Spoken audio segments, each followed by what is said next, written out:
जय सद्गुरु गजानना, रक्षक तूची भक्त जना।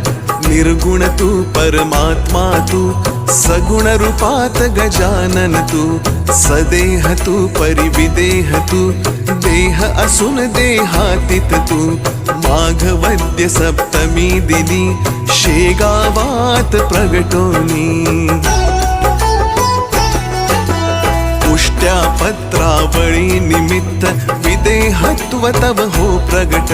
पंकटलालावरी तुझी, कृपा जाहली ती साची। गोसाव्याच्या नवसासाठी, गांजा घेसी लावून ओठी। तव पद तीर्थे वाचविला, जान राव तो भक्त भला।